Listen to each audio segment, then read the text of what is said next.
고난주일인데요. 또 더 특별한 은혜로 함께 하실 줄로 믿습니다.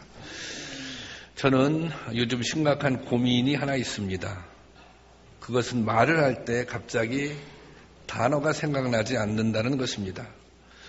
무슨 어려운 전문 용어나 외국어라면 생각나지 않을 수도 있겠지요. 제 경우는 그런 것이 아닙니다. 늘상 쓰던 말인데 갑자기 생각이 안 나는 거예요. 지명이나 음식 이름, 심지어 사람 이름이 생각이 나지 않을 때가 있습니다. 늘 부르던 이름인데 그 사람의 이름이 뭐였더라? 그 아이의 이름이 뭐였더라? 생각이 얼른 안 나는 것입니다. 여러분은 안 그러십니까? 하지만 걱정하지 마십시오. 제가 여러분들의 이름은 다 기억하고 있습니다. 사실 저는 말을 잘하는 목사가 아닙니다. 목사님들 중에는 정말 입에 무슨 모터를 단 것처럼 말을 잘하시는 분들이 있습니다. 어쩌면 그렇게 말을 잘하는지 모르겠습니다. 목소리도 우렁차고 액션도 멋있고 말투도 엄청나게 카리스마적입니다. 설교를 하는 것이 주된 사역인데 이렇게 말을 잘하면 무척 유리할 것입니다. 그런데 저는 목소리도 우렁차지 않고 또 액션도 어설픈데 말도 좀 느리고 눌변인 편입니다. 거기다가 단어까지 생각이 안 나니 그야말로 총체적인 난국입니다. 그래서 저는 할 말이 가장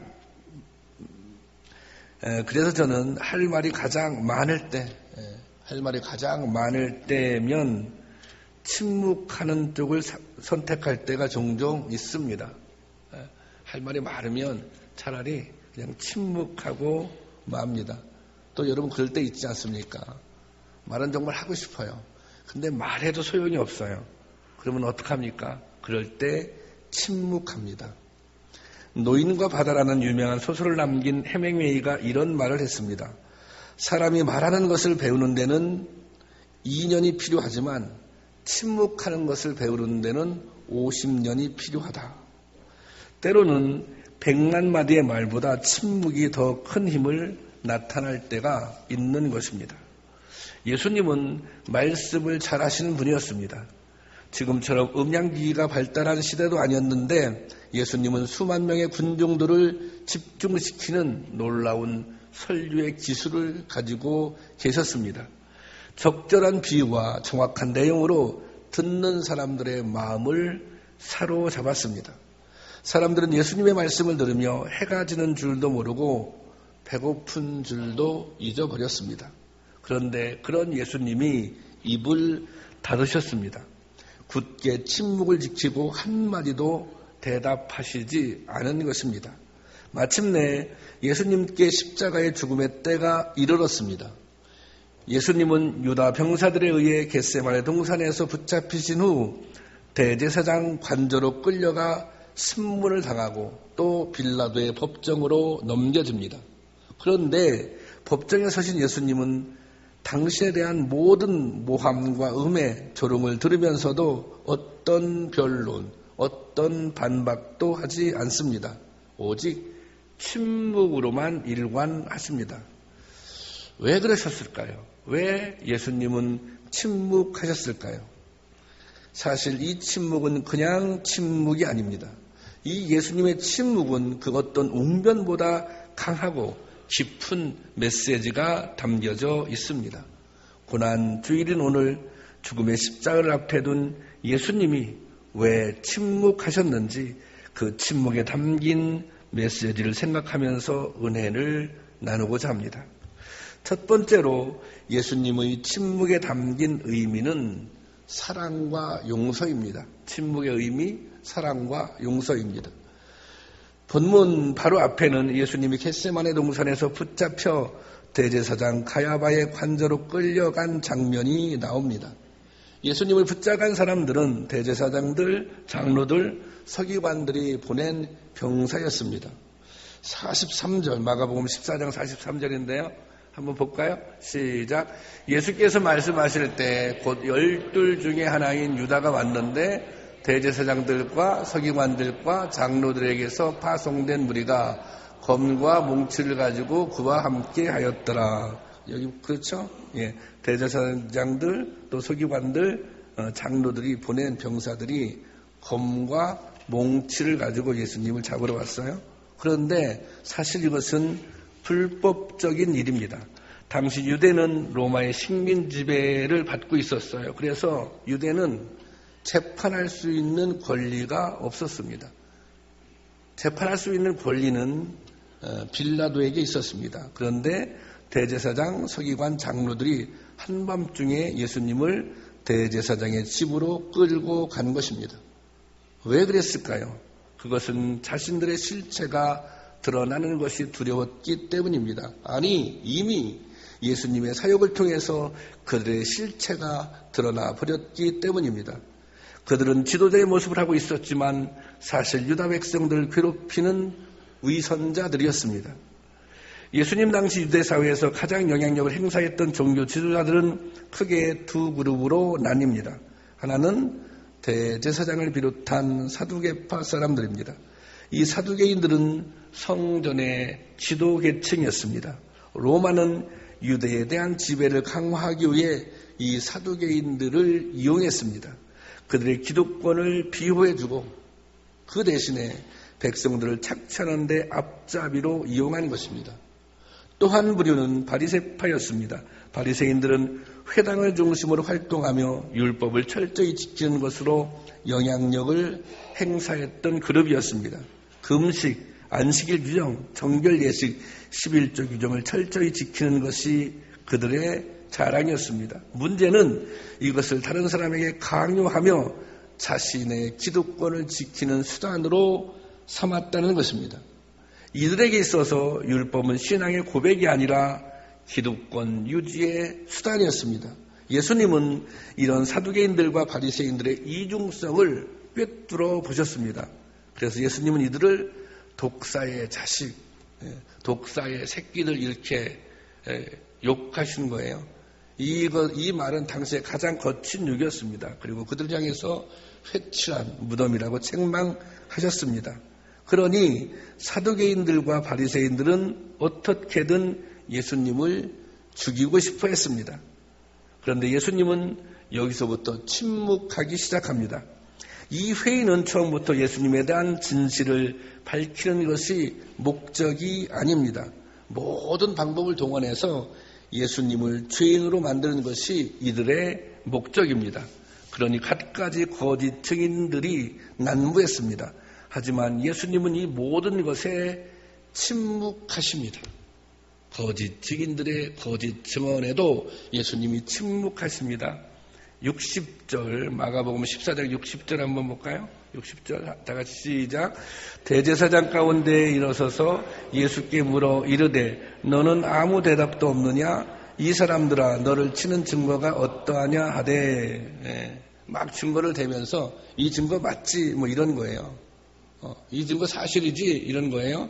그때 예수님께서 이렇게 반응하십니다. 61절 다 같이 시작.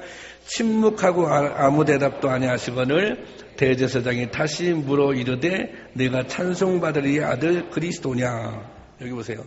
침묵하고 아무 대답도 아니했다 그랬습니다. 결국 가야바는 예수님을 빌라도에게 끌고 갑니다. 빌라도는 예수님께 사형을 언도할 수 있는 최고 권력자입니다. 그런데 빌라도는 예수님을 사형에 처할 만한 죄목을 발견할 수 없었습니다. 그래서 예수님께 그는 변명의 기회를 주고 싶었습니다. 그래서 예수님께 다시 질문을 합니다. 그것이 4절 말씀이에요. 4절 말씀 보겠습니다. 시작.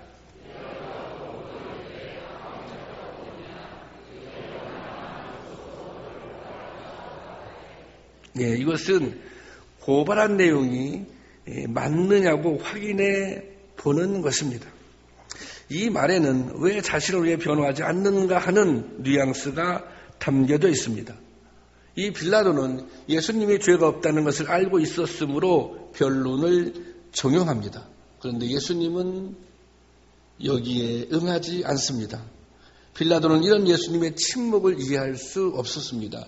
여기서 침묵한다는 것은, 여기서 자기 자신을 변론하지 않는다는 것은 곧 죽음을 뜻하는 것이기 때문입니다.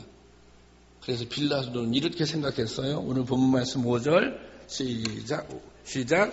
예수께서 다시 아무 말씀도 대답하지 아니하시니 빌라도가 놀랍게 여기더라. 말하지 않으면 자기의 죄를 인정하는 거예요. 자기의 죄를 인정하면 사형받을 수 있어요. 그런데 침묵해요. 그 모습을 보고 이 빌라도가 놀랐다는 것입니다. 사실 할 말은 많습니다. 몇 마디만 말해도 무죄는 입증될 것입니다. 하지만 예수님은 그렇게 하지 않습니다. 예수님은 침묵하십니다. 왜 그러셨을까요? 그 답을 예수님의 마지막 순간 기도에서 찾을 수 있습니다. 누가복음 24장 34절 말씀인데요. 다 같이 볼까요? 시작. 아버지, 저들을 사하여 주옵소서. 자기들이 하는 것을 알지 못함이니이다. 예수님을 십자가에 못 박으라고 아우성치는 군중들을 향해서, 그리고 예수님을 십자가에 못 박아 죽이기 위해서 앞장서고 있는 서기관들, 바리새인들, 제사장들, 그들을 향해서 주님께 이렇게 기도하는 거예요. 저들의 죄를 사하여 주옵소서.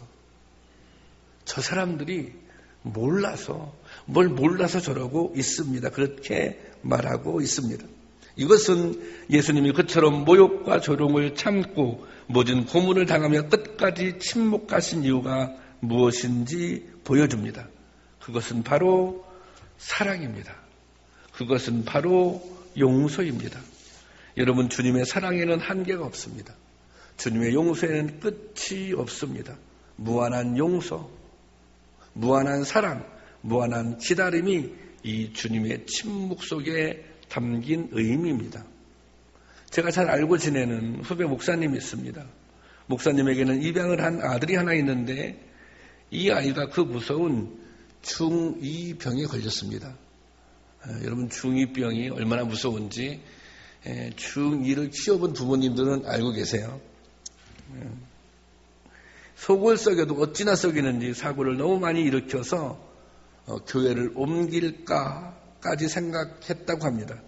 그동안 혼내고 달래기를 수없이 했는데 이번에 또 사고를 쳐서 경찰서까지 가게 되었습니다.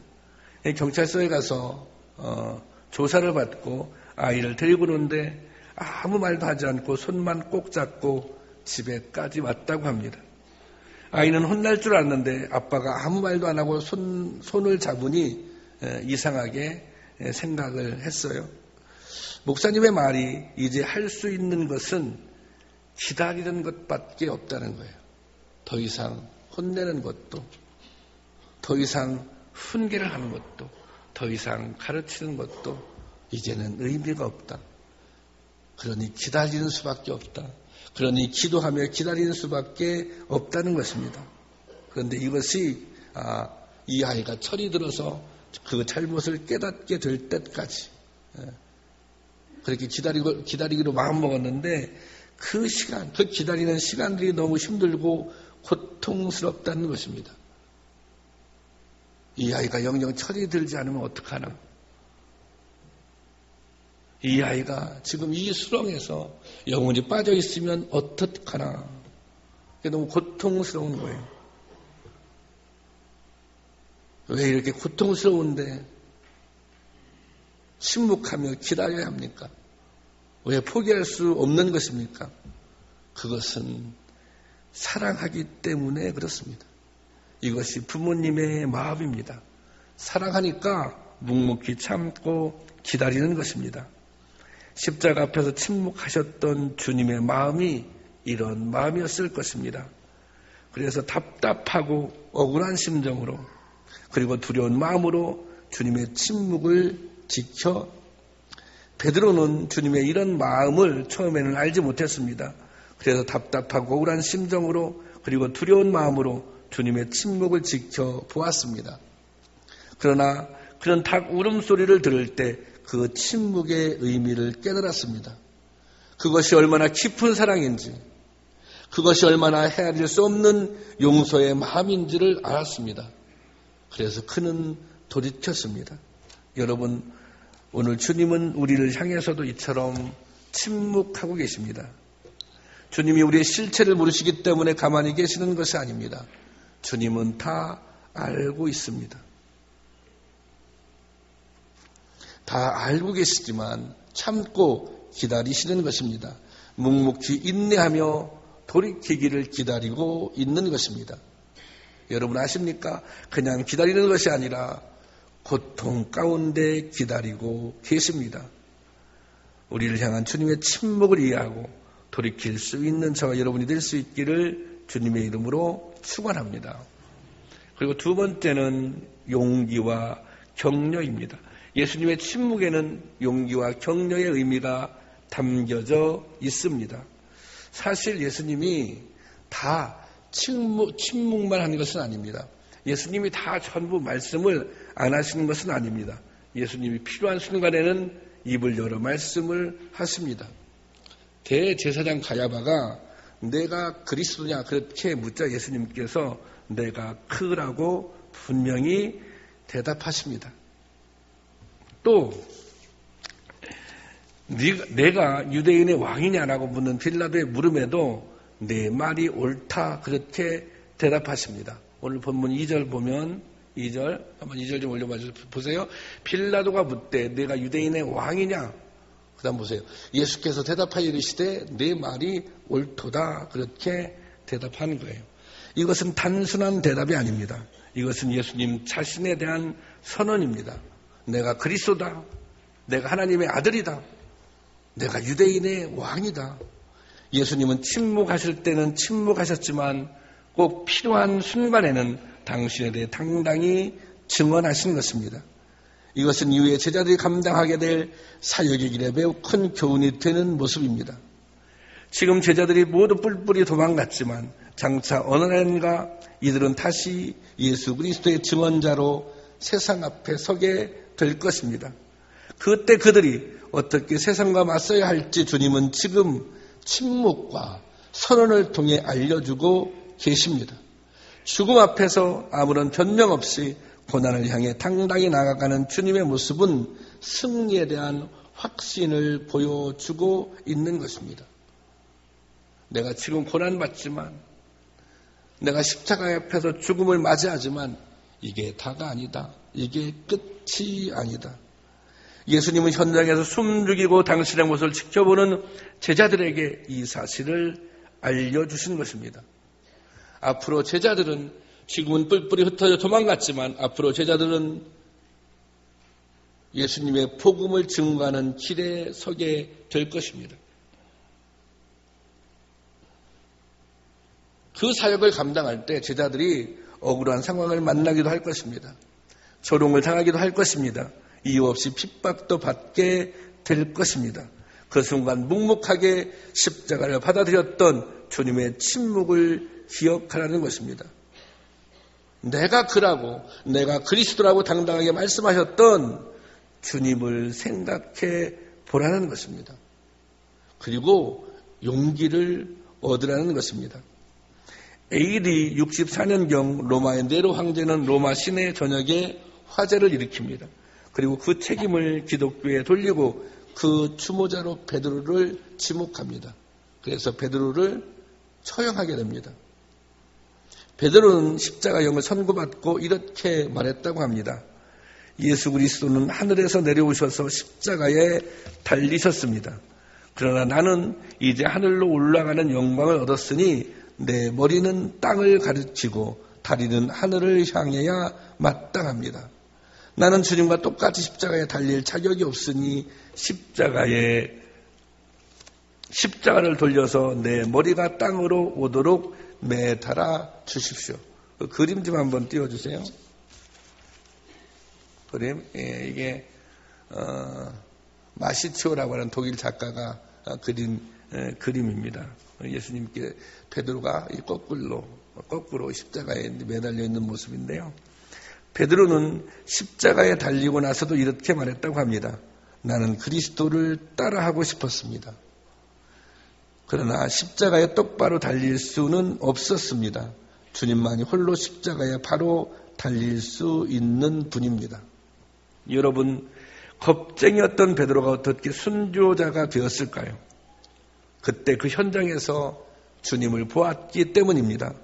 베드로는 죽음도 두려워하지 않는 주님의 의연한 침묵을 보았고 그 침묵에 담긴 뜻을 이해했기 때문입니다. 그는 믿음은 고난을 피할 수 있는 수단이 아니라 고난을 이길 수 있는 능력임을 알았습니다. 우리와 똑같은 성령을 가진 사람이었지만 묵묵히 고난의 길을 감당하시고 승리하시는 예수님을 보며 용기를 갖게 된 것입니다. 그러므로 베드로는 주님이 가셨던 그 길을 따라갈 수 있게 된 것입니다. 여러분, 오늘 저와 여러분에게도 이런 은혜가 임하기를 소원합니다. 침묵으로 격려하시고 응원하시는 주님을 만날 수 있기를 바랍니다. 주님은 변함없이 우리를 격려해 주십니다. 믿음의 길을 포기하지 말고 가라고. 끝까지 말씀을 붙잡고 앞으로 나아가라고. 세상에 이겨내지 못할 시험은 없다고. 너희들도 승리할 수 있다고. 그렇게 우리를 응원하며 격려하십니다. 그 격려를 통해 새로운 힘과 용기를 얻는 저와 여러분이 될 수 있기를 주님의 이름으로 축원합니다. 그리고 마지막으로 예수님의 침묵은 절대 순종을 보여줍니다. 십자가의 죽음은 두렵고 힘든 길이었습니다. 예수님은 그 고통, 그 십자가의 고통을 너무나도 잘 알고 계셨습니다. 마가복음 26장 38절에 보면 예수님이 겟세마네 동산에서 기도하세요. 십자가 고난을 앞에 두고 기도할 때 이렇게 말씀하세요. 내 마음이 고민하여 죽게 되었다. 누가 이렇게 기도해요? 아니, 예수님이, 하나님의 아들인 예수님께서 내 마음이 고민하여 죽게 되었다. 십자가를 질 것을 생각하니 너무 마음이 고통스럽고 힘들어서 죽을 지경이라는 것입니다. 이런 동일한 기도를 3번씩 하십니다.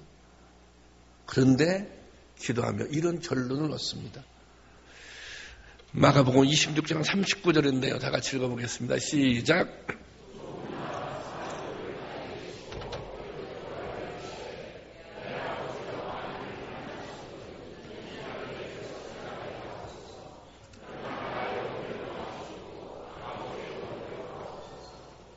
예, 이 기도를 보면 먼저 예수님이 자신의 요구를 말씀하세요. 자기의 뜻을, 자기의 생각을 말씀하세요. 이 잔이 내게서 지나가게 하옵소서.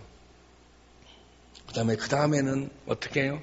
그러나 나의 원대로 마옵시고 아버지의 뜻대로 하옵소서. 예수님이 이 결심을 하는 이 순간이 너무 고통스러웠던 거예요.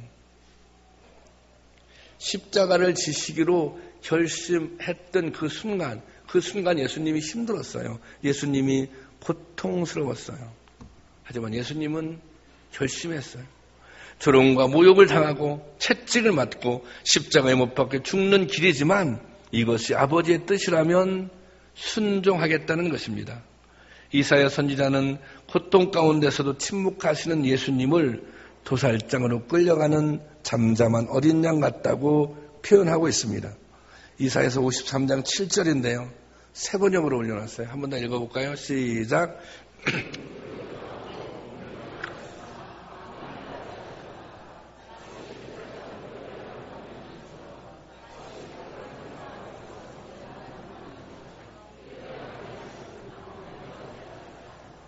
예.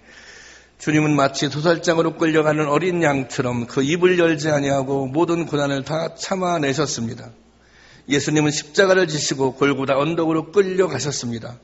로마 군병의 채찍 속에서도 주님은 입을 열지 아니하시고 끝까지 침묵하셨습니다. 왜 침묵하셨습니까?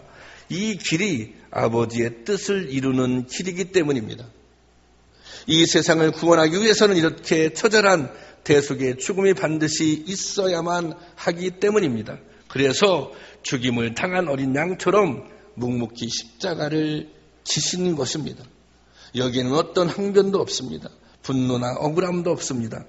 자기를 완전히 비운 절대 순종만이 있을 뿐입니다. 여러분, 예수님은 하나님의 아들입니다. 모든 피조물을 다스릴 수 있는 권세가 주님께 있습니다. 예수님은 겟세마네 동산에서 붙잡히실 때 칼을 빼앗아 들고 저항하는 베드로에게 이렇게 말씀하십니다. 53절 말씀입니다. 53절. 마태복음 26장 53절. 제가 읽겠습니다. 보세요. 너는 내가 내 아버지께 구하여 하나님께 구하면 여기 지금 12군단은 한 7만 명 정도 된다는 거예요. 7만 명 이상이 되는 천사를 동원할 수 있다는 것입니다. 그러니까 내가 마음만 먹으면 이거 물리칠 수 있다는 거예요. 그런데 그렇게 하지 않겠다는 것입니다. 왜 안 해요? 그 답이 54절입니다. 54절 보겠습니다. 54절 다 같이요. 읽겠습니다. 시작. 내가 만일 그렇게 하면 이런 일이 있으리라 한 성경이 어떻게 이루어지겠느냐 하시더라. 예수님이 고난당하시지 않으면 성경이 이루어지지 않는 거예요. 주님의 뜻이 이루어질 수 없는 거예요. 그러니까 주님의 뜻을 이루기 위해서 예수님은 고난당하셔야 하는 거예요. 주님의 뜻을 이루기 위해서 예수님은 지금 침묵할 수밖에 없는 것입니다.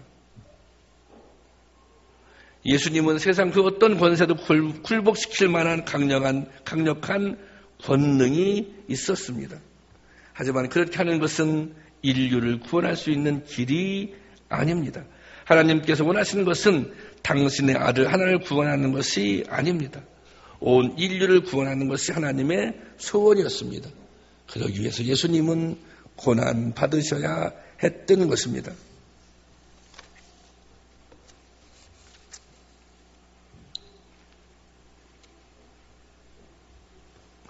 예수님은 하나님의 뜻을 이해하고 순종하셨습니다. 자신의 모든 것을 완전히 비우고 오직 아버지의 뜻으로 채웠습니다. 내 뜻대로 마옵시고 아버지의 뜻대로 하시도록 기도했고 그대로 순종할 수 있는 힘을 구했습니다. 그리고 한마디의 항변도 없이 죽음의 길을 걸어갔습니다. 마지막 순간에 엘리 엘리 라마 사막다니 어찌하여 하나님께서 나를 버리십니까? 예수님의 이 마지막 절규는 십자가의 고난이 얼마나 고통스러운지를 보여주는 말씀입니다. 예수님의 순종은 모양만 위한 취한 것이 아닙니다. 물과 피를 다 흘리고 심장이 멎고 호흡이 끊어지는 죽음에 이르도록 완전히 순종하셨습니다. 죽음의 순간에 다 이루었다고 하신 주님의 말씀은 아버지의 뜻에 순종하기 위해 주님이 감당하셨던 고통을 보여주고 있습니다. 여러분, 나의 자아가 살아있으면 완전히 순종할 수 없습니다. 나를 비우지 않고 내가 낮아지지 않고 하나님의 뜻을 이루기는 불가능합니다. 진정한 순종은 나를 완전히 비우는 것입니다. 가장 낮은 곳까지 낮아지는 것입니다. 주님은 끝까지 순종하기 위해 자신을 완전히 내려놓으셨습니다. 우리는 이 예수님의 완전한 순종의 대가로 구원을 얻게 된 것입니다. 저와 여러분은 죽기까지 순종하신 예수님의 희생을 통해 구원을 받은 사람입니다. 그러므로 오늘 저와 여러분에게도 이 순종의 결심이 있기를 원합니다. 죄로 오염된 나의 판단, 내 의지, 내 생각에 옳은 대로 행하였던 모습에서 돌이킬 수 있기를 원합니다. 나를 비우고 그리스도의 영으로 채울 수 있기를 원합니다. 그래야 순종할 수 있습니다. 또 그렇게 살다가 시련이 찾아오고 힘들고 어렵고 두렵고 억울한 순간도 있을 것입니다. 그때마다 주님의 침묵을 기억할 수 있기를 원합니다. 주님께서 묵묵히 나를 기다리시며 나를 돌아보시며 나를 응원하시며 나와 함께 하심을 믿으시기 바랍니다. 여러분, 주님의 침묵은 100만 마디 운명보다 더 힘있는 메시지를 전해줍니다. 주님은 침묵으로 사랑하셨고 주님은 침묵으로 용서하셨습니다. 침묵으로 용기를 보여주셨고 침묵으로 사단의 권세를 정복하셨습니다. 그리고 끝까지 침묵하며 하나님의 뜻에 순종하셨습니다. 오늘 우리에게도 이 침묵의 은혜가 임했으면 좋겠습니다. 침묵 속에서 우리 자신을 완전히 비워내고 잠잠히 주님을 바라보며 십자가의 길로 달려갈 수 있었으면 좋겠습니다. 그래서 마지막 순간 주님 앞에 설 때 주님 앞에 잘했다고 칭찬받는 진정한 제자의 삶을 살아갈 수 있는 저와 여러분이 될 수 있기를 주님의 이름으로 축원합니다.